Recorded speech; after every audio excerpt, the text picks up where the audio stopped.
Yo, what is up guys, Nakama here and back with more anime rankings. I'm going to be ranking every single anime I have ever watched and then talk about them. There are certain rules to this. I'm going to be talking more about certain animes that are here more than that I have already placed here. I previously made an anime tier list videos, quite a lot of videos. So I don't want to constantly repeat myself. A lot of this anime are animes that I have recently watched. There are certain animes that are just too few that I didn't watch much from, and I'm not going to talk much about them. But I recently watched quite a few anime, or there are certain animes that I just simply forgot to talk about. Yeah, that's why these are. Monster is not those anime. I definitely talked about Monster. And Monster is good. So here's the thing. What really irked me about Monster is that the first episodes of Monster are masterful. Like the first 10 or so episode, I think it was masterful. Despite not being a shonen show, just went into filler hell. So that's a big problem. And while the fillers themselves are very unique in the sense that they're not just action shonen filler, these are filler for adults, and they talk about very mature theme, but they don't connect with the story at all, and it just feels kind of out of place, and the story just goes to a snail pace. I think I watched 20-25 episodes of Monster, and pretty cool start, but boy does the filler episodes gets really ridiculous. I'm definitely going to continue watching it someday, maybe even now. I'm kind of I recently, just today, I recently finished watching Cyberpunk Edgerunners. Here I'm going to talk about it, and yeah, I'm going to be watching more because I really love watching anime, and I honestly wished I could have made more content by reacting to anime, but unfortunately the copyright laws are just awful, and these creators just don't want me to do reactionary content, unfortunately. Okay, let's talk about Bleach. So I watched Bleach Soul Society arc, and it was amazing. How could anyone say Bleach is bad? Just Soul Society arc alone makes Bleach almost like a masterpiece. It's up there with Attack on Titan, Demon Slayer, or whatever. Demon Slayer, even none of the arcs in Demon Slayer reach Soul Society levels in terms of writing, in my opinion. Soul Society was amazing. While yes, it kind of makes Ichigo gain so much power in such a short amount of time. He gets so OP by the end of Soul Society. It's fine. I don't give a shit about power levels. I don't think power levels honestly just doesn't matter in terms of the quality of the themes, the quality of the story. What I truly love about Bleach, and especially the Soul Society arc, is that it's in some ways it's a very complicated story because all our main characters are going around trying to fight these captains, while there's this hidden conspiracy about certain captain dying, and a murder mystery happening around that, and all that crazy stuff happening. But at the same time, it's just a story about this guy named Ichigo trying to save his best friend Rukia, and personally I think that's a very relatable story, and a very emotional one too, because it's not just some dumb shit regarding wanting to go to nationals. I mean, it still those type of stories still have some appeal, but at the same time, just trying to save your buddy's life from being executed is kind of cool. And it's also kind of just showcases how fucked up people's morality system is, because nobody really thinks for themselves, nobody really listens to themselves, they just listen to other people. Byakuya, for his entire life, despite considering Rukia to be his sister, he just wants to execute Rukia, and despite Ichigo and the others wanting to save Rukia, he's going against them, and we later learn that Byakuya is just really riddled with guilt, and he just accepted the fact that his own feelings doesn't matter, and he would rather follow the rules and do what the government is, the Soul Society government is telling them to do. And Ichigo is completely going against that, and he's saying that your guilt-driven mentality is wrong. Like, you should listen to your own feelings and follow your own sense of justice. And that's pretty cool. That's a pretty touching story. And I think it's a very deep story that honestly kind of should resonate to a lot of people's mentality. It's also the case around Rukia being executed is so weird, especially how the timeline getting shorter and shorter. So there's definitely an interesting twist regarding that. And holy shit, Soul Society is so good, man. How do people even consider Bleach to be a bad anime? It's beyond me. I might even put it about Death Note. Because one of the things that's kind of irked me about Death Note is that none of the characters in Death Note actually like have a heart. Like, all the characters in Death Note are probably much more flawed and much more jackasses than Ichigo and like Ichigo's teammates. Death Note is just a story about this Light Yagami guy going crazy, and the detectives are just like following the rules, you know, just like Soul Society was following the rules. L, as much as I like him, he's still just doing it because he enjoys solving mysteries, and you know, he's almost addicted to solving mysteries, and he you know, also follows the rules. We don't get much deeper than that, unfortunately. So in that sense, I almost want to put it Death Note, but I kind of at the same time value Death Note's mind games. Yeah, it's pretty cool stuff, but yeah, I definitely enjoy Death Note's mind games, and I think in terms of like tricks and like how creative the fight mind battles in Death Note are, I think Death Note is really exceptional in that. Bleach's fights in terms of writing isn't that impressive, but I still think the animations are pretty cool, and I still think there are certain like interesting cool moments in Bleach. But I think one of the interesting things about Bleach's fights is that it's less about the mind games and the strategy of the fights, and more about the inner journey and how that inner journey creates a better fighter. Like, during all the fights, like whenever Ichigo like gets consumed by fear and he like loses sight of why he's doing things and he becomes cowardly, like all of his powers, he just kind of like becomes weak.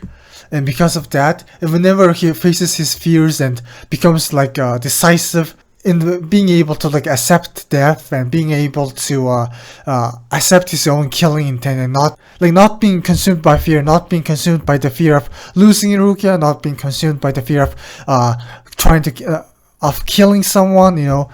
When he just, you know, believes in himself and like accepts who he is, and just becomes free of fear, he becomes so much stronger. And at the same time, whenever he becomes overconfident, saying that oh I can do this shit, whenever any sign of overconfidence happens in Ichigo's mind, he gets his shit wrecked a lot of the time, and I really like that. There's a lot of very good theme and very good messages that Bleach has to show and has explored, and it's really good. And I think Kubo as a writer definitely got my respect, especially after Soul Society. Cyberpunk Edgerunners was really good. Too bad it's only 10 episodes. So it has a very similar thing with Devilman Crybaby, where Devilman Crybaby is 12 episodes, but while Cyberpunk is only 10. But it doesn't matter. It's just really good. I honestly think it should go towards A, but I don't know. I think it's just one of those stories where it's too short. Like, the message is definitely there, but it's too short for its own good. Yeah, I don't know. I think I honestly just felt it. I honestly kind of shocked myself because I thought I would put Cyberpunk higher. It's definitely an interesting exploration into capitalism and how this idea of like running around money is really dangerous, and people just not realizing that they're so consumed by their fears and their like desire for money, desire for power, to the point that they completely have neglected their emotional intelligence. And all the characters in Cyberpunk suffer because of that. They get constantly betrayed, and usually the reason they got betrayed is because they went after money for too much, and they failed to look at one another's emotional needs and look at one another and see whether someone is a good person or not. To fail to see other people's malice, to fail to see other people's their own heart and the other people's heart, and they kind of like go after money a little too much. Like everyone in their society is kind of doing that, and that's kind of really showing the bad sides of that, because everyone just keeps backstabbing at each other, and as a result people just kind of like drop down like flies, and that's really bad. Like going after power and going after money is kind of ridiculous, and at the end, like but despite that, our main characters fall out love in their heart towards the end, and yeah, it's a very emotional story, and I think I almost cried during the final episode.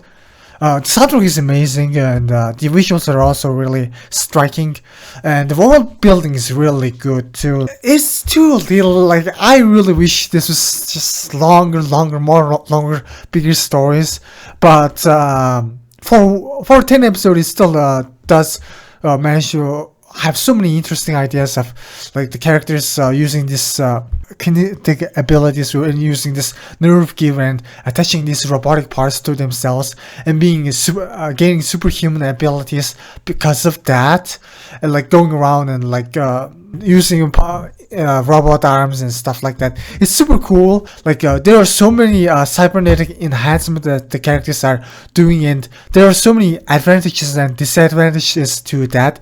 The advantage is that obviously you can have superhuman strength, you can have superhuman memory powers and superhuman ability to hack, and these hacking abilities are also creating a super disadvantage, because if you like have too much gear, then you might get hacked and the opponent might just shut you down by hacking your nerve system. But there's also the aspect of cyberpsychosis, where the characters that are attached, the characters are kind of start hallucinating and going crazy because of the cyber enhancement they have attached to themselves, because the cyber enhancements are attached to their nerves, and that kind of really messes up your brain, and that's a super cool detail and super cool sci-fi aspect of this show. Too bad I couldn't have placed it on A. I don't know. I really think short-term stories are having a little bit of a disadvantage in terms of ranking. Like you shouldn't like just look at all of this ranking and like decide, because when I'm making these rankings, I'm ranking the highest high point of certain stories. Like for example, I just put Naruto in S tier, and it was previously an A. I just feel so strongly towards Naruto and its high points. Yeah, I'm kind of I was capping. I'm sorry, I was capping. You should definitely look at the video after it's finished to look at the proper end game. So I'm definitely a bit capping. Okay, I think ReZero previously talked about ReZero, but I only watched 14 episodes. I think the story just hasn't really gone good yet. It has this awful tendency to mess around and not tell a proper story and just focus on the fact that the main character is reviving and trying to solve these problems of him constantly being assassinated. I think it might get good later on, but Devilman, this is not the Crybaby version. This is just the movie. The art style of these movies are so good. So I just want to represent all the OVAs of the Devilman OVAs by this slot, and the Devilman OVAs are pretty fun to watch. You definitely should watch the Devilman OVAs if you enjoyed Crybaby, because Crybaby is an amazing story, and while it adapts everything, it also is super rushed. It definitely could have been a 12 or even 13 episode show. I definitely think it will be good if it was a 14 episode show, because it's about the show about devils. So definitely could had potential to just talk about that, because one of the things that advantages that the Devilman original story, the movies had, is the fact that it's not rushed. Despite it being a movie, it's not rushed, and we get to see Ryo explaining Akira about how the demons were created in the first episode. Well, this explanation was moved in the finale, which is kind of like a bad choice in my opinion. And Akira also chooses to become a demon and inherit demon powers instead of just, being forced that onto him. And there's also some really cool action animations regarding that. And we also got to get more characterization of Akira in this movie as well. It's a really good watch, and the super violence is also really great. And like the artist, like I almost think the way the Devilman movie looks is much better than Crybaby. I'm sorry, I just really think Yuasa's style is really weird. It's super cartoonishly and minimalistic for no reason, whereas this is a schlock. I really wish this movie series continued, because if this movie series continued, and if it also had the themes and the writing of Devilman Crybaby, I think if you just combine Devilman Crybaby and this and the manga, all three of them together, you will have the perfect Devilman experience. It's just that all three versions have different ups and downs. Like this version has amazing animation, and it has certain parts are super detailed, and I really like that. But unfortunately, it's incomplete. Whereas the manga is complete, but it's manga, so it doesn't have kick-ass animation or kick-ass soundtrack, and there are certain themes that I like compared to Crybaby.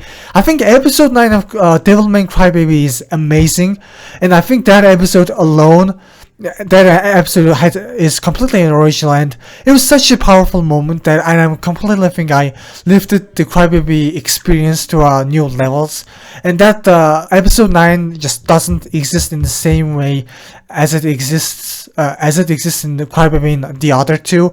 So that makes Crybaby a very impressive experience. Just watch all three of them. Watch the OVAs, watch the read the manga, and watch the Devilman Crybaby. These are super short story, but I really enjoyed them. But then again, I really enjoy everything, so you probably won't have much time. And speaking of enjoying everything, I enjoyed Arcane so much. Holy shit, this was amazing. Yeah, Arcane is amazing, S tier. First of all, the animation looks amazing. The only reason it's not just going whoop is because obviously it's just only one season, and compared to all 9 seasons or volumes of RWBY, it's just simply too short of a story. But despite that, it still tells a really interesting story. I think what I really love about this story is that nobody is a villain, and everybody is sometimes driven by money, sometimes like trying to survive, but at the same time everyone is just driven by their own conception of love and their like feelings, and I really enjoy that, because that's just true to life. Even if we like crave money and stuff, at the end of the day we're just using money to achieve what we want to do. And Arcane is just about so many stuff. It's about our flawed justice system, like trying to punish one another, and people just being xenophobic to one another, like being separated into different factions and different nations, and then like being afraid of one another. The enforcers and the higher ups, the people who are living up above the ground in the city, in the fancy cities, are constantly paranoid about losing the technology and letting the underground rebel, and they're afraid of losing to them. Whereas the underground people are constantly like have to fight one another, and they're constantly afraid of the upper people like using their super technology to destroy them, and they're also super resentful towards the upper people. Some of these like enforcers and the higher ups and even the people at the underground are just being controlled by their fears. Like the people at the underground are just so resentful and so fearful of losing their family members, losing to their own life against the higher ups, and therefore they want to destroy the higher the upper class as much as possible, whereas the upper class are so paranoid about losing their technology. There's all this stuff that are happening. There's also so many interesting characters inside it, like Jinx and Eve. Like Eve just cares about Jinx and wants to protect them, but at the same time, she also wants to rebel against the upper class and doesn't want to be treated like a junk and be living underground all the way. And Jinx is also such a flawed character, and there's also so many characters and so many interesting things that are happening, and these people are just ruined by their emotions, ruined by their greed, ruined by their fears and their psychological issues, and their beliefs and their beliefs. And so like it's such a complicated story. It's about science, it's about the law and legislations, about justice, it's about love, it's about politics, it's about everything. And yeah, if you like look at the about section, you can clearly see that I really enjoy stories that are about everything. Naruto is still about everything, you know, technically, which is why I think it's such a great story. Same thing with FMAB. FMA, the original. I want to talk about the original. I really don't know where to rank it because I only watched like 20 episodes of it, but god darn it, it has so much filler. It's just has similar problems to Monster. Maybe, yeah, I think the Devilman movies should be around here. Yeah, probably even here, honestly, unfortunately.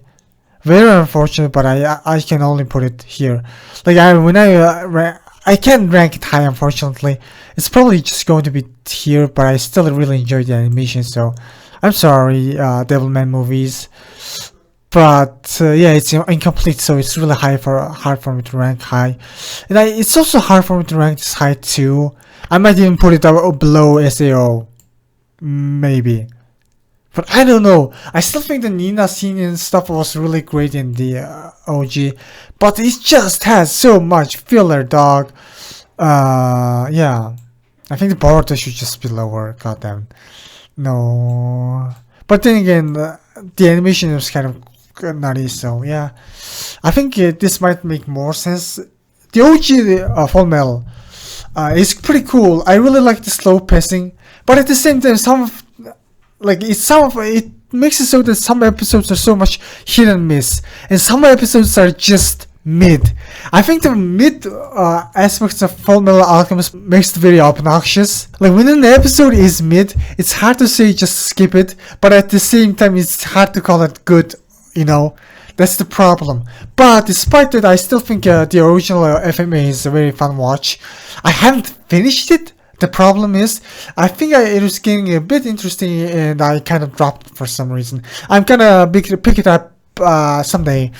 So yeah, but still a really good watch, and I think like the starting half compared to Brotherhood is really good. If you're someone who watched Brotherhood, I definitely think you should definitely catch up on FMA because it has so many good moments. Like Barry the Chopper was, for example, is just a minor character in almost a comic relief in FMA, but in the original FMA, they made Barry the Chopper an original character, and he's so menacing, and he just traumatizes Winry and Edward in one episode. It's one of the craziest episodes ever, and I really it's hard to say I enjoyed that because I don't really enjoy seeing Edward and Winry suffer that much, but at the same time, you know, it's good shit. It's good writing.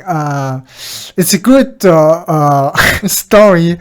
Yeah, I really appreciate the craftsmanship with that. There's also like the start was super detailed, and I really enjoyed the first 3 episodes. How it was done in there. I really enjoyed the Nina episodes as well. Yeah, it adds so much to the Brotherhood. Like watching this and watching Brotherhood makes the Full Metal Alchemist experience to be much more fulfilling, in my opinion. They kind of like tell different stories, and they also add on to one another. So the overall makes the experience very good. Yeah, Lycoris Recoil is also a very dope ass anime that I watched. I love it. like these 12 episode banger of shows are crazy good. And yeah, Lycoris Recoil, amazing story. It's about gay girls. Oh no, I mean yes, it's the reason I also enjoyed because it has gay girls in it. But aside from that, it's also about so many stuff. It's about John Wick, these gay girls like trying to uphold justice, and the main girl Chisato is just someone who follows her own will, and I really enjoy her interactions with Takane because Chisato is super nice and charismatic and super open, as well as super herself. She never like follows anyone's orders. She just does whatever she wants to do. And Takina is like someone who just follows orders and wants respect from others. Chisato is also a super pacifist. She's like the craziest John Wick crazy shooter person who is amazing, and she can dodge bullets, but she refuses to kill anyone and tries to like not kill anyone. It is super heartwarming because she's not doing it because of what other people told her to. She just really appreciates the value of life and wants to protect other people, and sees what others couldn't. Like other people see certain people as enemies whenever they in a life or death situation, but Chisato never lets that fear control her. She just appreciates and sees other people's humanity, and that's pretty cool. But that's also really a big flaw because Chisato could be the craziest, strongest person in the entire universe, but she refuses to kill people and constantly hammers her down by using non-lethal bullets. So the main villains try to take advantage of that. But here's the thing: the so-called villains in the story are also extremely human people. Literally, the main villain of the story is just an American. The main villain is just an American, and he just wanted these Japanese people to follow the American way because the main villain thinks that the American way is the right way. He's only like the reason why he's a villain is because he's just an American. I really loved that. I really loved Majima. Yeah. So yeah, fantastic story, amazing story. I need to talk about Chainsaw Man because I did not talk about Chainsaw Man, and I really should. I just placed this here and I forgot for some reason. And Chainsaw Man is really cool.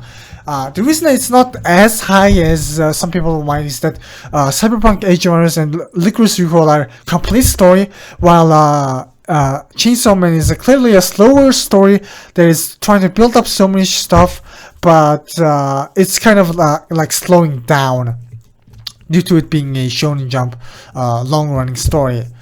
That's one of the disadvantages of a long-running story, because like stories like Lycoris Recoil and Cyberpunk Edgerunners are, I mean, it's a complete story. In case of Cyberpunk Edgerunners, it's a complete story, and Lycoris Recoil is also a complete story, whereas Chainsaw Man is not. But despite that, despite it only being 12 episodes and a long-running show, it's still in this 12 episode explores so many interesting themes. Like the main character Denji is such a poor guy that he appreciates life as soon as he has the money to live and food to eat, and makes up friends. And his desires are super basic, like getting a girlfriend, touching boobs, superhuman stuff, and I really enjoyed that. He's at that point, it also makes him really unique. Unlike many of the other also shonen protagonists, he isn't just trying to be the typical goody two shoes. No, he's just a crazy guy who's trying to look out for himself and trying to look out for some chicks as well, because he enjoys the company of chicks.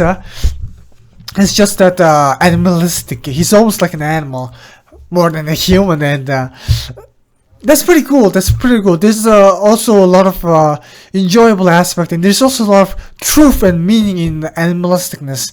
I think people have just been so much shackled by morality and what other people told them to do, to the point that they completely forgot about their inner animal. And Denji is just a character who just awakes people's inner animals.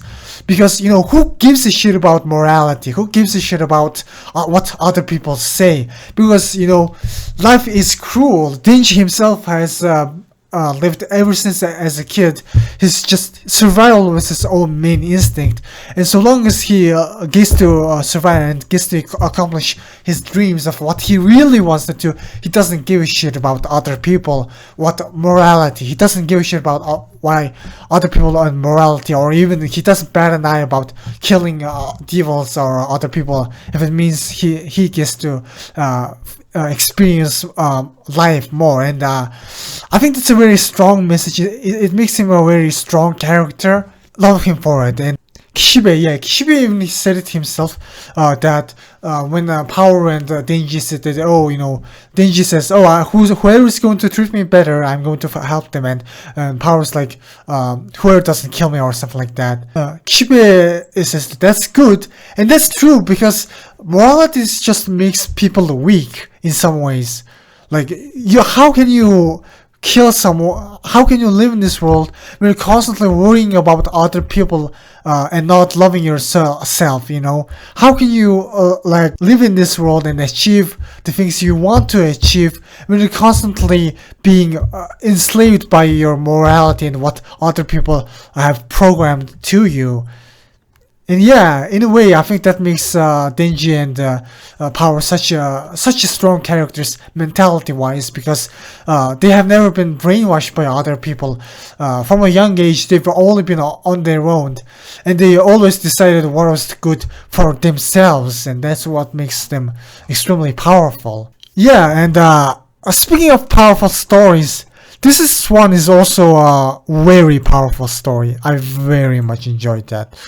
In some ways, I think it should be this. Like, Cyberpunk Edgerunners is amazing, but Lycoris Recoil, oh my god, I think it's just, yeah. I'm sorry, Spy X Family, but you kind of fell off. Magical revolution of a reincarnated princess and the smart, and also the smart priestess or whatever. Yeah, this story is amazing because it's about gay girls. No, that's not why it's amazing. I mean, it has partly related to that, but aside from that, it's also about Sphere, the main character, who's someone who has no magic. Surprise, surprise, isekai stuff. But she also creates magical tools in order to give her an advantage against people with magic. She then also helps this girl named Euphilia, because Euphilia is also someone who just follows orders. Her dad, all what her dad says, and she forced herself into a marriage where the other guy who is Anisphere's brother, she's engaged with him, and Anisphere's brother just doesn't care about Euphilia, and Euphilia is very bummed out about that. But then Anisphere also flirts with her and accepts Euphilia as her disciple, and it's just two of their adventures and how they bond together, and how the romance definitely goes hard. It definitely goes somewhere, and I really enjoyed that. I really wish there was more to the story. It's only 12 episodes, but yeah. But more than that, I think the messages of the story is really great too. Very similar to Chainsaw Man, similar to Lycoris Recoil. It's about understanding people's emotions and loving one another and being yourself, loving yourself, and not trying to burden yourself with your own responsibilities and your duties and that. And it's also about science and how these people, nothing ever is the way it seems, There's the super dogmatic and elitist viewpoint of magic. Being born of magic is everything, and Anispheria is using her technology and her scientific knowledge. She's able to break that stigma by creating all these magical tools, and I really enjoy that aspect of using science to rebel against the elitists, of people who are trying to be superior, And that's a really powerful message. Great story. And Magus Bride. Magus Bride is, I watched and I just forgot to talk about it. I'm pretty sure. And I really enjoy the world building of Magus Bride. Like, it's such a mysterious world, and it's also the only show that kind of reminds me and makes me feel like I'm back in the world of Spice and Wolf.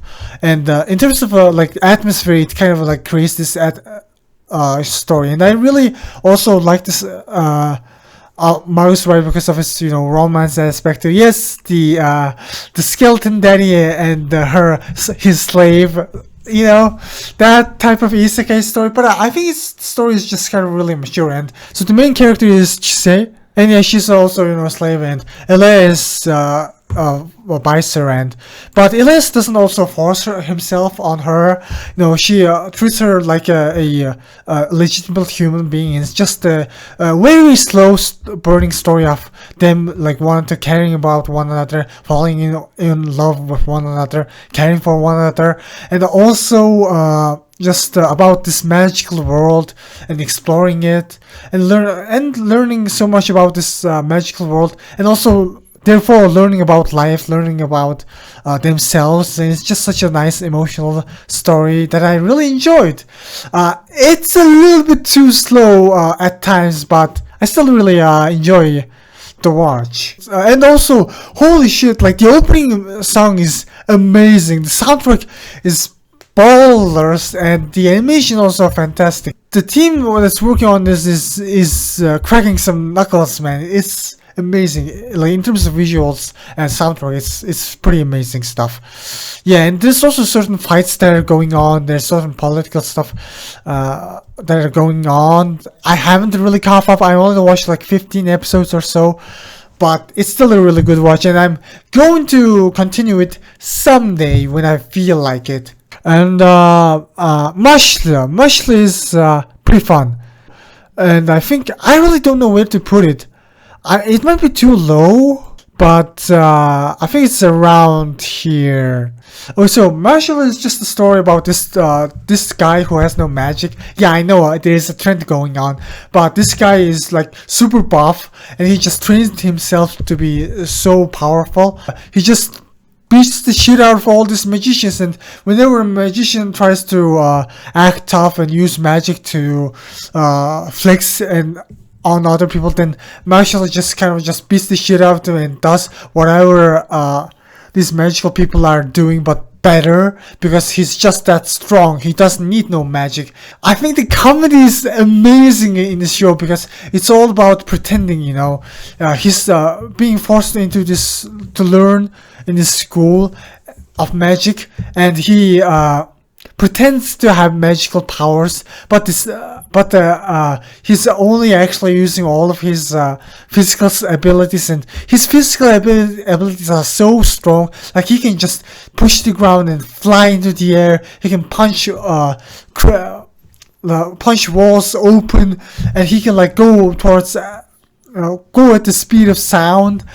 Because he's just that good, he's just that strong, It's not about Harry Potter, it's about Harry Potter. It's that type of chat story. So he just pretends to have magic, and it is so hilarious. Like the writing is so amazing. Like I don't want to spoil the jokes, but it's just hilarious.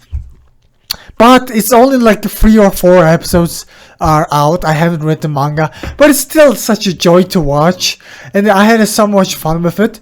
Despite it being C, I almost think I will continue watching it, and yeah, I still put it as C, but that doesn't mean I didn't enjoy it. It's just only 4 episodes. And speaking of short stories, Oshinoko is amazing. It's amazing. The reason I'm going to put it really high is because it's just that good, I guess. Yeah, it's somewhere around here. Well, maybe Mashle shouldn't be this low. I really talked highly about it. It's like the thing about Mashle is that it can become very repetitive.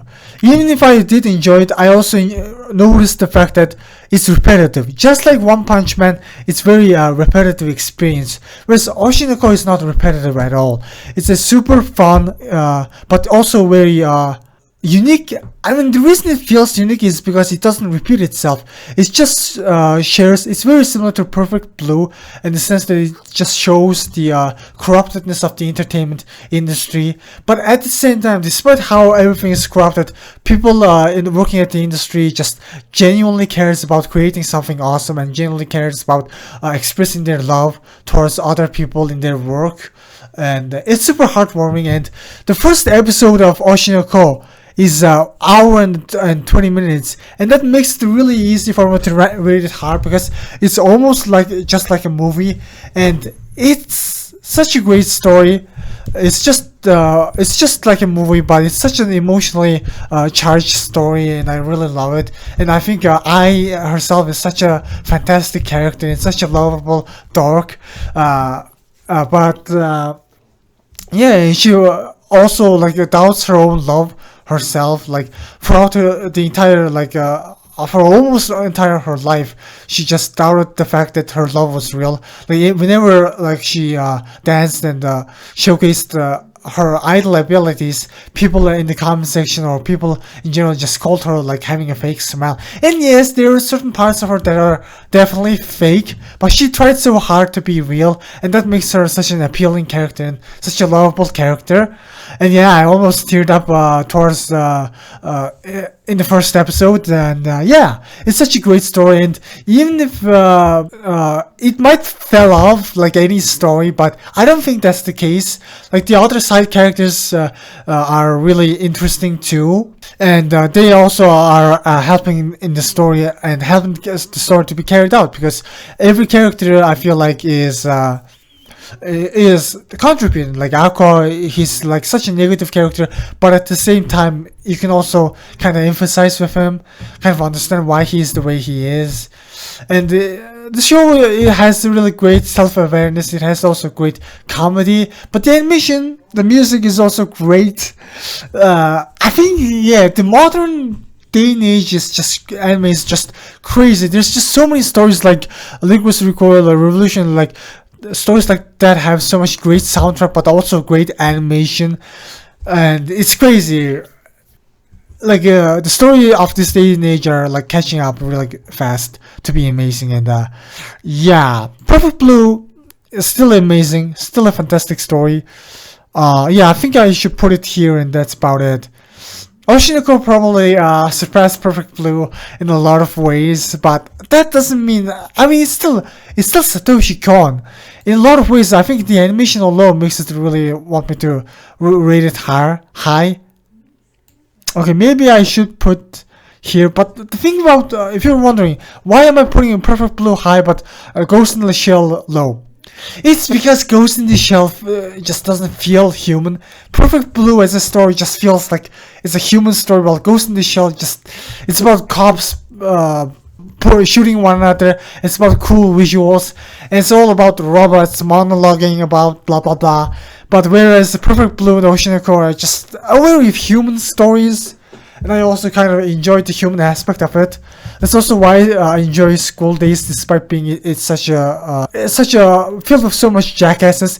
It's a story about humans that are flawed, you know, humans that are emotional and humans that are flawed, and I really enjoy stories like that. And Perfect Blue is also just like that. It's about the idol industry and the entertainment industry being messed up, and just how much mental fortitude you need in order to be an actor, and how also like fiction, despite being fake, can affect reality, and how fiction, despite being fake, can also be scary. I think Perfect Blue is like the only story in here that is legitimately like scary. It's one of the best horror anime to date, especially considering the fact that at the end you really don't know what is real and what is fictional, and that's this mystery of not knowing also kind of creates a lot of fear in other people. And yeah, it's a very irky story. I really enjoyed for it. It's a really good movie. It's a really good movie. I haven't talked about Perfect Blue before, but yeah, Oshinoko, Perfect Blue. It's very it's about similar topic, and both of them did a fantastic job in exploring this show. I'm not going to put Oshinoko if it gets bad or something. That's not the case. Oshinoko in its first like 3 episodes, and the first episode is 1 hour and 20 minutes long, and that alone makes it a fantastic experience. And I'm watching this show on a weekly basis. It's fantastic to watch. And Princess Mononoke, I didn't talk about it much, but it's still such a great watch. I mean, maybe Sword Art Online being this high might really piss you off, but I really like Sword Art Online.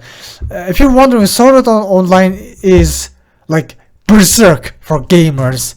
But the story is literally just all the themes of Berserk redraw and reskinned into to be designed for gamers. That's why it's so successful.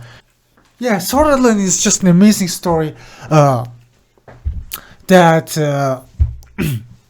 people just kind of just shit on for no reason. And Princess Mononoke, yeah, I kind of like mesmerized about Sword Art Online for yeah, I have really strong feelings towards Sword Art Online. I just realized that, and all this negativity about Sword Art Online honestly just made it so that I'm looking at Sword Art Online very negatively. I definitely need to rewatch this show because like all the internet drama has like all the critics bashing on Sword Art Online has completely brainwashed me because I keep constantly like trying to like follow what other people said instead of follow my own feelings. And my feelings towards Sword Art Online is really strong. I used to put it at C, but the more time passes, I just realized, holy shit, I just love Sword Art Online.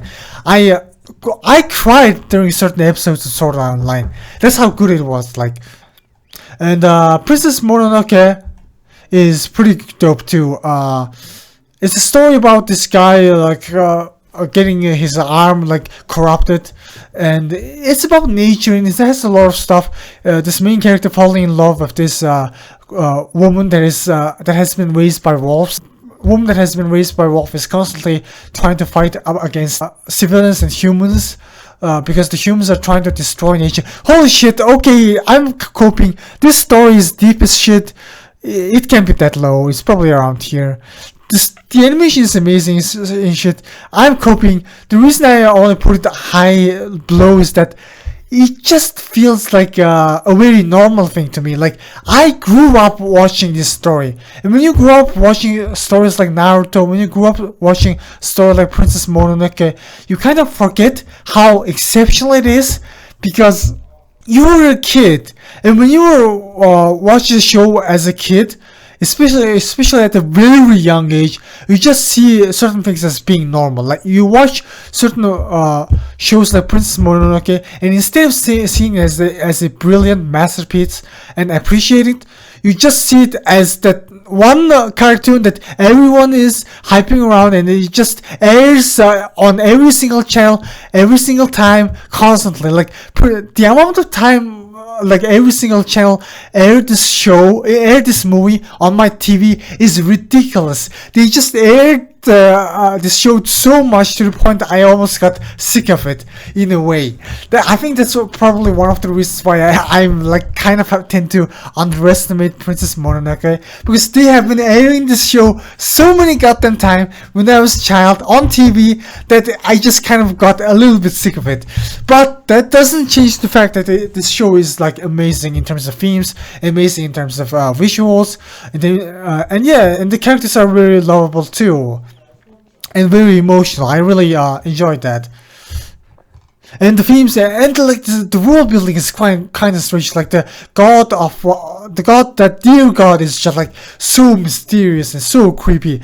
I really need to rewatch this movie. I know I did grow up on this movie, and I did say I almost got sick of it, but at the same time, I don't remember much of it, and I really think I need to rewatch it in its original Japanese version, possibly.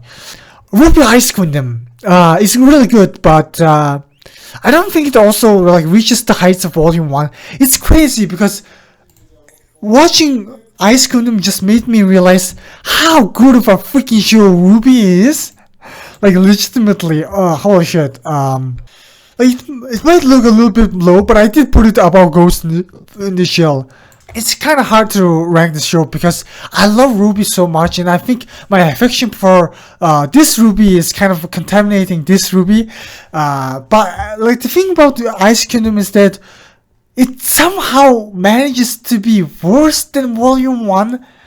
Like, it's so weird. Like, here's the thing, RWBY Volume 1 is an exceptional story, but despite being an exceptional story, I actually think RWBY Volume 1 is the worst RWBY volume. Like, every other volume I think of RWBY is that it's almost better than Volume 1. And they adapted Volume 1, and I thought, oh man, if they just go ham on it, they might just create, like, if they re-adapt Volume 1, and they just go ham on the animation, and ham on their soundtrack, and ham on the story and the themes, and recontextualizing everything, it might like be a crazy story, like Ice Queendom might be crazy story. But I think my expectations might have been a little too high, because one of the things about this Queendom's original story is that it's kind of good, but it's also kind of boring. It's very slow. It's original. It kind of diverges from Volume 1. It kind of readapts episode Volume 1 of RWBY, but it diverges into different story. The story that it diverged into is unfortunately not very interesting, simply because it kind of like regurgitates so many stuff. Like in Volume 1, Weiss being a racist was a plot line, but it was also a plot line that was resolved a little too quickly, possibly. So I think in that sense, Ice Queendom definitely helps in people who are complaining about Volume 1 being too short and not Weiss having a character development a little too fast. If you had a complaint similar to that, then Ice Queendom will definitely help in relinquishing that complaint, maybe. But it does that, but it also doesn't do that, because unfortunately, instead of looking at Weiss and understanding why she developed, she got possessed by a bad evil grim that affects her nightmare, and Team RWBY just goes into Weiss's head, into her dreams, Inception style, and the story kind of just starts dragging there. There's a lot of fetch quests. There's a lot of going into Weiss's dream, getting bitten by Nega Weiss and getting kicked out, and then going to the dream world again, and it's just kind of like goes in circles like that. But despite that, I also think the show has a lot of message, and it also explores Weiss's characters so much, and it really helps you understand Weiss's problems and how much she's being controlled by other people, how much responsibility and duty she has been thrown on herself. And how much she's just forcing herself to follow other people's duties and clinging to these beliefs that the Faunus are evil, and trying to fight other people in the name of her family's name, and not accepting herself, accepting her own childish desires, and accepting freedom from all these duties. And it kind of shows that Weiss is a very tragic character, and I'm really glad that they didn't mess with the characters that much, because usually when other people who are different from the original creators write for the characters, they tend to mess up the characters, such as Danganronpa 3. Like, whenever, if you think that, or there are certain people who might think that Ice Queendom kind of messed the characters, you really need to get associated with the Danganronpa series and watch Danganronpa 3 the anime, because Danganronpa 3 the anime butchered quite a few things about the story really badly, and I kind of put it down on E previously for it, but I just kind of softened on my hatred towards it, because time and time over again my hatred is like slowly vanishing, and yeah, that's also why I don't hate Danganronpa 3 the anime as much. But it's undoubtedly true that Danganronpa 3 the anime kind of messed up certain aspect about the show, whereas the Ice Queendom doesn't really mess about the characters of RWBY, and I'm really glad for that, because it really doesn't do that, and that's really good, because when you write a story, Yeah, and then, yeah, not messing up is really important too. And if they try to continue the Ice Queendom timeline, I will be really looking forward to it because despite the story being a little bit dragged out, it's still good. It's still good. Like, being dragged out is not a problem at all. Like, I put Naruto up high, so high, despite it having so much filler, because I enjoy some of those fillers too, because despite it not being not really manga accurate, some of the fillers are really fun, and despite all the fillers, all the highs of Naruto are really high, and even if it goes bad, it never really goes so bad to the point of destroying every character and destroying the characters I love. No, it doesn't do that. It just sometimes becomes kind of boring. Sometimes Naruto, and Ice Queendom kind of has all these fridge quiz, and the story kind of like goes around in circles sometimes. But it's good, but still a really good story with a great message. It's just that I realized I really enjoy Sword Art Online a lot. And Spirited Away is just very similar to Princess Mononoke. I kind of like it less, definitely, simply because it doesn't have that cool action scenes, and it also doesn't seem to be that deep, unfortunately. But I still like it. I mean, I still like it to an extent. Maybe here, it's just a story about a lone girl trying to take care of herself after losing her parents, and trying to live in the spirit world. And yeah, it has great animation, but unfortunately, I don't know. I don't really have strong feelings towards it. It's a very kiddie show, unfortunately, and yeah, I might put it even here. Because you can call this movie an amazing movie. Okay, maybe I'm coping. Maybe this movie is still kind of good. It still has been a lot of time since I watched this movie, and unfortunately, this movie also has this tendency to just show beautiful visuals instead of telling a goddamn story. And I really appreciate stories. So unfortunately, I also have to put it down because I really enjoy the depths of a story a lot, and not just pretty visuals. That doesn't mean it's bad. It's still a B. B is good. B is good. C is still good. You know. Yeah. But yeah, it's still a good movie. There's nothing else I can say. There really isn't that much in this kid story that's oriented for kids. I guess I really do appreciate the main character, despite being clumsy. He never gives up. He helps the boy who has turned into a dragon a lot, and he also is really perceptive, and I really enjoyed that aspect of her, despite being young, but also being so level-headed and emotionally intelligent. That's really great. Yeah, and Rainbow, I watched 10 episodes. It's just a story about a bunch of guys trying to escape prison, but it kind of just really demonizes certain characters, and it's just kind of like it's not that deep. It doesn't say anything other than the fact that the main characters are always being treated like trash. Unfortunately, there are certainly like dickheads around the world, and there are certainly people who got abused. But yeah, it's cool. Like, the story is kind of cool, but I really can't rate it higher than this. It's still really cool in the soundtrack and the music, as well as the visuals are great. And I still do feel bad for these characters and want them to succeed in getting out of prison. And that kind of also just shows that despite the main characters being criminals, the justice system and the prison system are just as messed up as these prisons are, sometimes even worse than them. So yeah, we definitely need a prison reform. And Zankyou no Terror has amazing direction. The soundtrack is godlike. Like, I listened to the Zankyou no Terror soundtrack on its own, like separate from the story, like twice.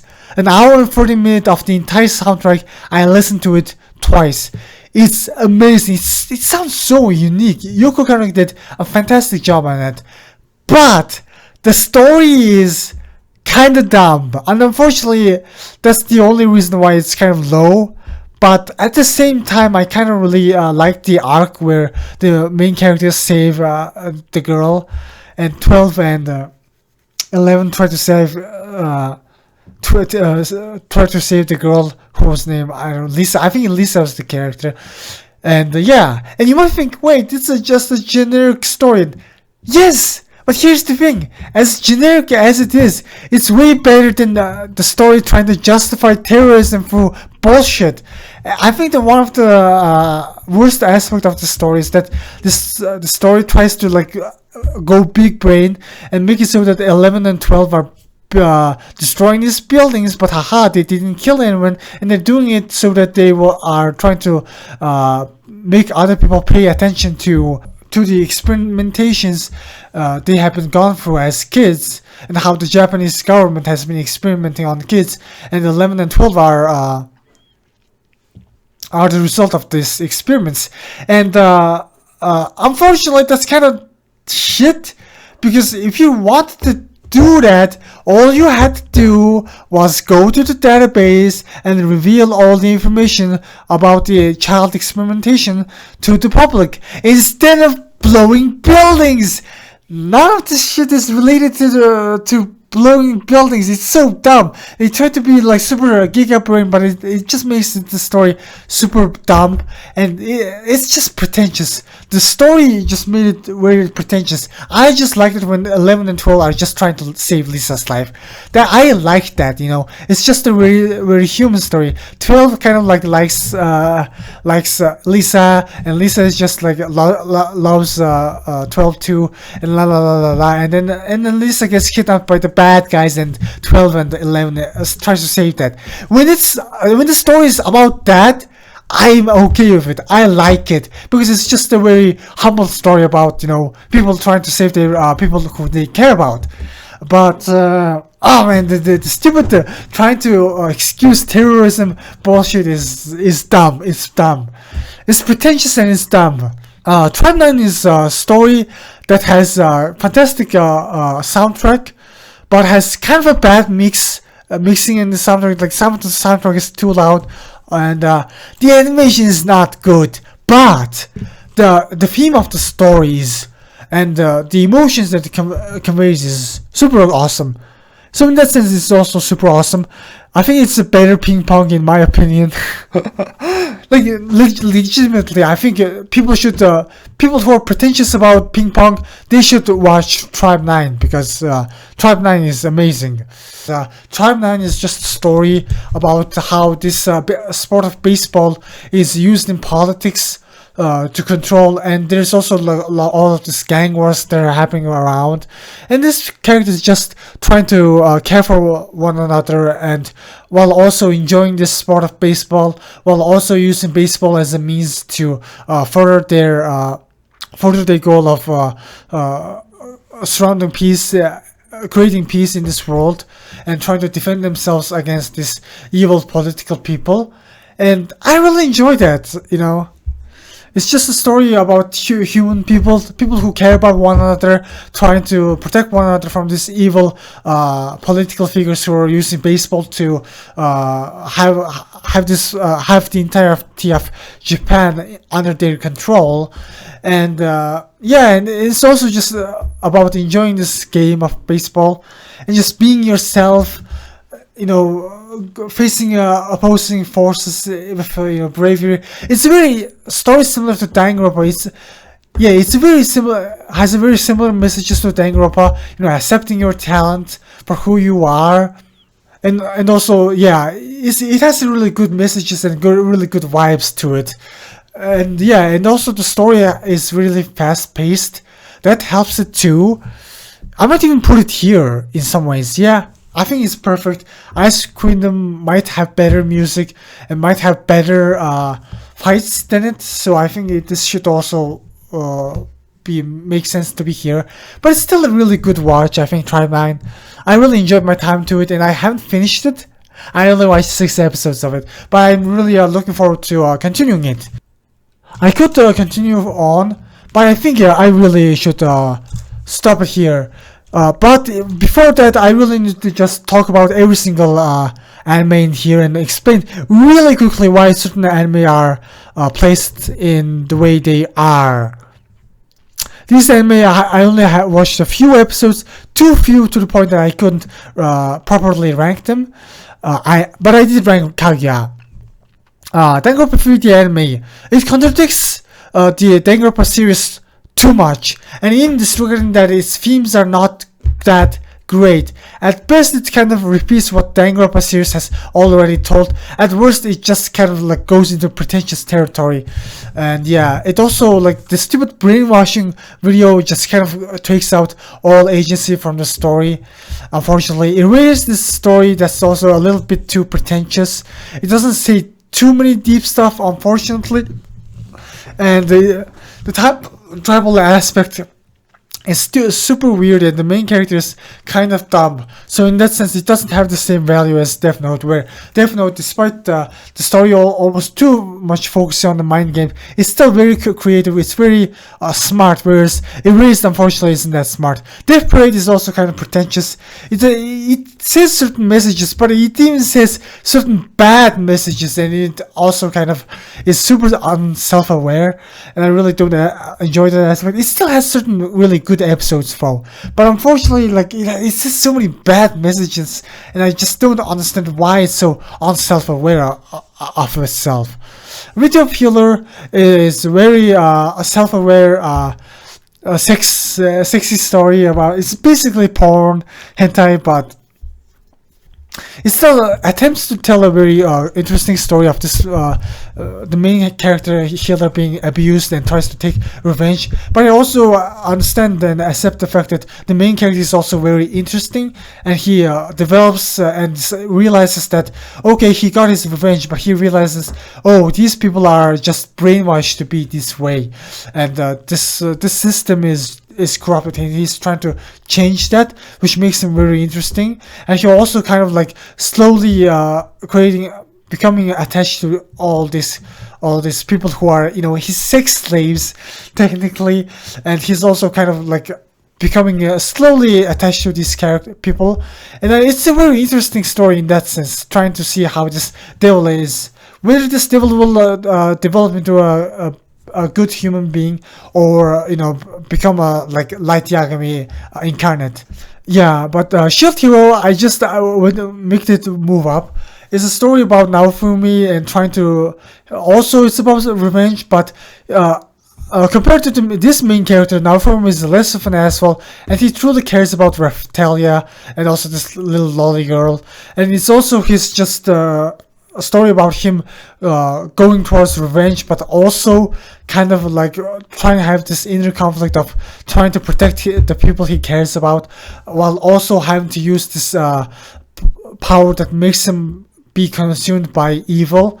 And it's a really interesting conflict. I really enjoyed that. Tokyo Ghoul is also like that, and I really enjoyed the first season. It's also very similar story about being in the ghoul world and being in the human world and trying to balance between that. And Kaneki is such a very interesting and conflicted character. He's very emotional, and I really enjoyed that. But the second season kind of really badly did a bad job of adaptation, but I still really enjoy it. I might even put it higher than My Hero. Yeah, I might even put it higher than My Hero in that sense, because it kind of like creates this great morality of humans and ghouls, because in the first season the humans are actually kind of look a little bit evil, and there are certain ghouls and humans that are look kind of like kind of evil. Like, for example, in the season 1, you kind of meet this evil doctor who just tries to like kill this mother, who defenseless mother ghoul and her daughter ghoul, and he's super acting weird. And in season 2, we learned that her spouse, you know, died to a ghoul while protecting to trying to protect his teammates. His wife died like that, and that explains so much on why this evil old person was like acting like that. And I really enjoyed, despite Route A being kind of a clusterfuck and being very confusing, it still has a good message. I like that. I really like the fact that despite everything, despite all that, it still managed manages to be deep and it still has banger ass OST. Like the freaking Route A OST is amazing, dude. Glassy sky above. As long as I survive, you will be proud of me. That shit is good, man. Yeah. And Bunny Girl Senpai is still a really good story. It literally feels like an abridged story where the script writers just became abridged writers for some reason. And it's super funny, but it has also some super emotional messages too.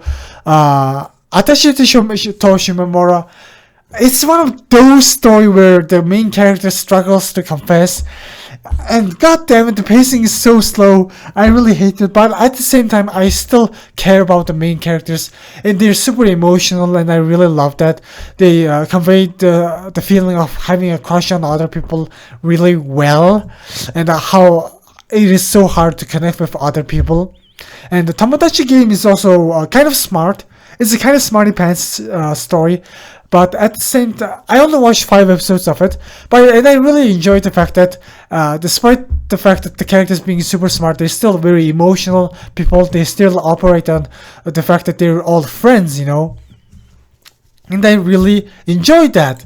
I might really want to continue this story because I really enjoyed this story. And JoJo Part 1, people kind of have a bad opinion of this, but I still think Dio and Jonathan's relationship is super cool.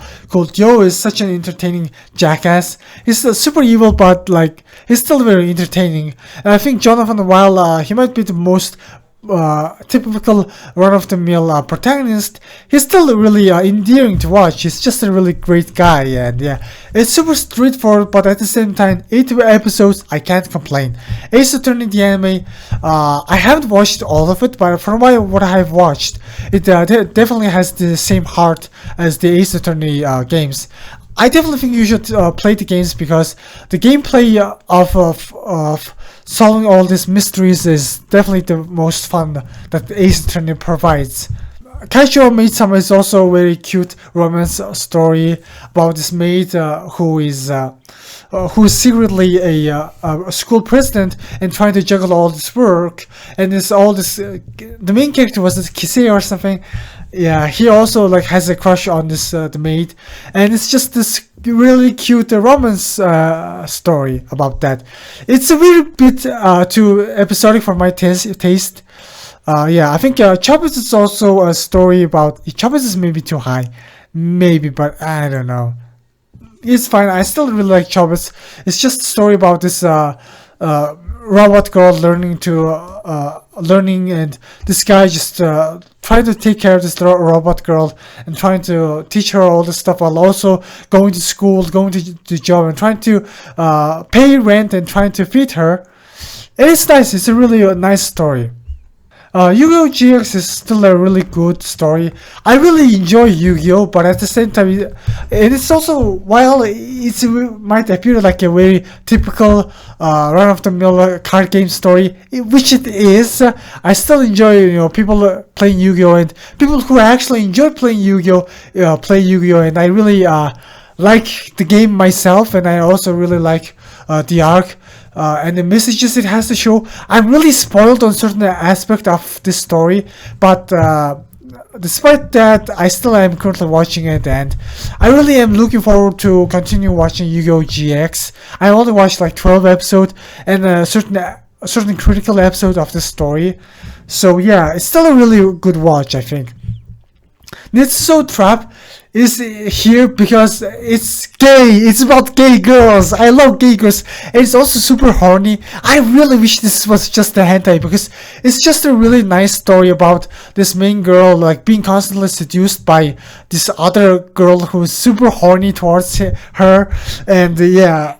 And she kind of resists that at first, but then she kind of realized the reason she is also allowing that is because she cares about her friend, and she also kind of glad at the fact that her friend, that despite dating another man, it still has feelings towards her. So it's just kind of these two girls kind of come to terms with the fact that they're gay for one another and they love one another a lot.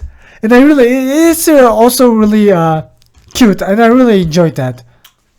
Steins Gate is also a fantastic time travel story, but it's also kind of boring. There are certain boring aspects to it.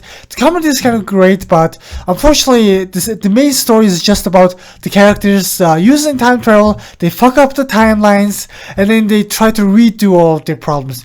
The biggest issue is that, the main story plot is just not very interesting in my opinion. Unfortunately. Zankyou no Terror is honestly should be way lower in terms of story. But the directing is amazing, the soundtrack is amazing, and I like the story when it's just about them trying to save Lisa's life, and not trying to justify terrorism. And trying to do this stupid pretentious plan. Second mission Apollon is just a story about these cool guys being befriending one another and just enjoying playing music, man. That's wholesome and cute, and I really enjoy hearing the music. I really enjoy these guys just hanging out, doing cool shit, and just having this romance triangle. It's cute. It's a cute story. I really love it. Mashle is it's a pretty funny story. It's also about going against elitism and stuff. I talked about it. And Detective Gashinda is really cute romance story. It's also really cute in that sense. And the mystery is also kind of cute. And there are certain aspects of this story that is kind of smart, and I really enjoyed that. But on top of being a mystery story, the show just has great plot twists, and also the main character's chemistry with the girl is really fun. And it's also just a story about love, about how the detective is falling in love with her assistant, and the assistant also falling in love with the detective, and they're also trying to save this girl, and it's cute, it's super adorable. And Love Live is also a story about idols, just trying to do what they love, and also trying to learn to love this job of an idol, and working together as a team in order to create this idol group. And it's a really fun story. Detective Conan is a fucking kill. I'm running out of time. I have to go fast, but Detective Conan is just a story about it's an episodic story about people who are solving mysteries, and so it's episodic. So one of the biggest problem of episodic stories is that there is no story development. But I still think there are very good cases in Detective Conan that are really smart or really emotional, and I really enjoyed that. Dragon Ball in its entirety is a really fun action shonen, and the high points are really great. I still think the Dragon Ball Abridged helped in making me appreciate Dragon Ball more as a story, and I also do look at on YouTube and rewatch certain emotional parts of Dragon Ball 2, like Goku going Super Saiyan and Gohan going Super Saiyan 2, like super emotional stuff. And the story has depth too, like it has great messages to it. Soul Eater is also great. Unfortunately I didn't manage to finish it, but it still has really fun characters. It's super emotional too. JoJo's Bizarre Adventure, I skipped it. Unfortunately, I skipped huge portions of it, but I only watched the Dabi brothers and Jotaro's final fight against Dio and the first few episodes of part 3.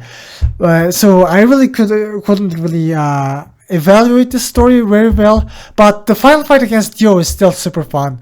ReZero, it repeats itself too much, unfortunately for my taste. So maybe it's even maybe it should be lower. Yeah, it probably should. Maybe it's not as pretentious as Zankyou no Terror, but yeah. Devilman movies are pretty cool shit. And yeah, maybe it shouldn't be this high, frankly. It probably should be something like this. Honestly, maybe I should put just like this. Like none of this shit makes any sense emotionally. Yeah, it should be way more something like that. This. And yeah, Boruto the movie. It has really great messages to it. Boruto realizes why Naruto is so based. It's just, I really love the Naruto cast, man. Even if it's a cash grab, I still think I'm really glad that they didn't ruin anything regarding the characters. Yes, they messed up the power scaling, but I don't care about power scaling, okay? Not as much as I care about the characters. If it means that Naruto and Sasuke can have an equal fight against the villains, I'm okay with them being nerfed. You know, I'm fine.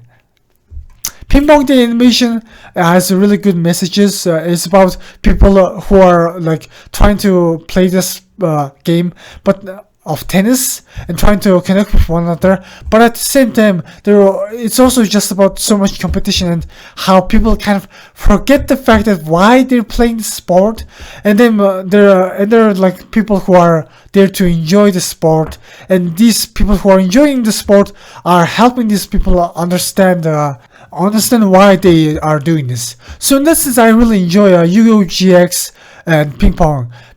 And even Kuroko no Basket, and I really resonate with the message, because there are so many people who are just so concerned about trying to win that they forgot why they were playing this sport in the first place. And yeah, this is a super important message.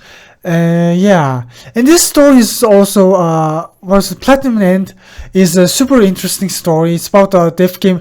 It's written by the same writer as Death Note, and it's about a main character who just wants to accomplish his dream of being happy.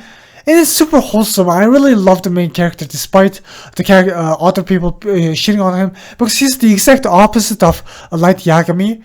And he just wants everyone to be happy, and he doesn't want to kill anyone. And he's exactly the opposite of Light Yagami. And I almost think that in a way, this story is a step up from like Death Note in some ways. Like I think placing it down might make it seem like it's not, but that's largely due to the fact that the animation is not great and the mind games are also not great. But I don't know, I think Death Note in some ways might be a really overrated story in some ways. You know what? Fuck Death Note. Fuck Death Note. Let's put Death Note down here, because I just think both Light and L are kind of jackasses. You know what? I think yeah. Okay, maybe I'm getting really angry towards for no reason, but I think Death Note is. Oh man, it's super overrated. I think I'm overrating Death Note a little too much. Come to think of it. But yeah, Platinum is still a really good story. Simply because of the fact that, well, the main character is searching for the meaning of happiness. And he's not, trying to distract himself with, by trying to enact criminal justice or trying to prove how better he is compared to other people. That's what the main villain is doing. But even the main villain is trying to save the life of his little sister. And that's super wholesome, and yeah, I really enjoyed that. It has certain smart moments too. Spirited Away, great movie. Kaguya-sama is really fun, funny jokes, fahaha.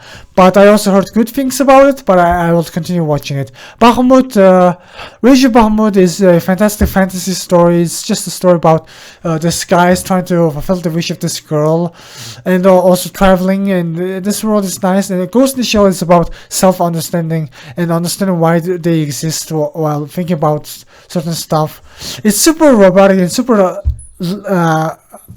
talky, but it still has certain depths to it. It's too bad it's only a movie though. And Fullmetal Alchemist, it diverges and it has fillers, but it still has certain very emotional moments, certain good messages. Tribe 9 has good messages, and it has good Danganronpa wise. It makes sports interesting while also trying to have the heart of enjoying the sport, which I really enjoy. Ice Queendom doesn't butcher the characters at all. It explores Voice's character to its full and makes us understand Weiss as a character, and I really enjoyed that. And Ruby and Blake and Yang were all great there too. Sword Art Online is just Berserk for gamers, and I really enjoyed that. This story, Reincarnated, Jobless Reincarnation is also great because it plays its cards super straightforward, but still a really nice story about the need having to relive his life as a child and learning to learn magic while also trying to change the world and how racist it is, trying to help out other people. And it's super wholesome story that expands into the world, and I really am enjoying it, and I might continue watching it. I haven't watched all of it. Dr. Stone is a story about the scientific guy trying to revive humanity, and using the power of science also helps out the revival of humanity, and he also kind of tries to fight against the villain who thinks that humanity should be perished. Yeah, Bakano is just crazy guys doing crazy shit. Unfortunately, Bakano isn't that deep, and it's also, yeah, that's unfortunately kind of going against this motto, but it's still a really fun artistic story about cool people trying to kill one another. Monster is a story about Dr. Tenma trying to save a person because he thought it was the right thing, and unfortunately that person he saved turned up to be a monster, and therefore Tenma tries to kill him. And it's a super very interesting conflict. I really enjoyed that, but too much filler, man. And Hunter x Hunter has the Yoku new arc is super emotional and it's amazing. It has super great fights, but too much filler, and also it doesn't have filler. It's just the arcs are super boring. Too many fishing side quests and not many good themes and good emotional arcs. There is no emotions, whenever the highest show parts. The highest ranking shows are shows like Attack on Titan and shows like RWBY that has good message and are super emotional and super political, and it's just stories about, and it's also like super smart as well. And unfortunately, Hunter x Hunter has like decently good fights. It has good fights, but unfortunately, themes it's kind of lacking. It just focuses too much on the fights and the side quests and the silly puzzles, unfortunately. Yu-Gi-Oh! Is also similar to that, but I watched too much Yu-Gi-Oh! To the point that the highs of the highs are really high. Like Yami versus Yugi versus Joey was such a great duel. Like Yami versus Yugi in the final fight is so great. Yeah, it's a fantastic story. I really enjoy it. Holy shit. Yeah, it's such a big story, and I really enjoyed all of it. And I definitely am going to watch the finale at its full, because the animations in the finale become so bad to the point, and they were also not playing card games. Like, I could excuse animations becoming so bad so long as they are playing card games, but unfortunately in the finale they just don't play card games, which is fine. They're trying to resolve all the story. And I'm going to continue watching it. And Penguin Drum is also a really emotional story about brothers and sisters trying to sacrifice their life in order to save their siblings, while also trying to rebel against the cruel world. And it's just a nice story with a nice theme. And Rainbow is also kind of like that. It's about people being imprisoned and trying to break out of prison. And Kurokono and Haiku is about enjoying what they enjoy and trying to fight against other teams who have a bad understanding about the sports they love. Madoka Magica is also a story of deep themes about these magical girls wishing to help other people while also having to being corrupted by their own wish, and they're also trying to self-discover while also trying to change the way the magical girl system works. And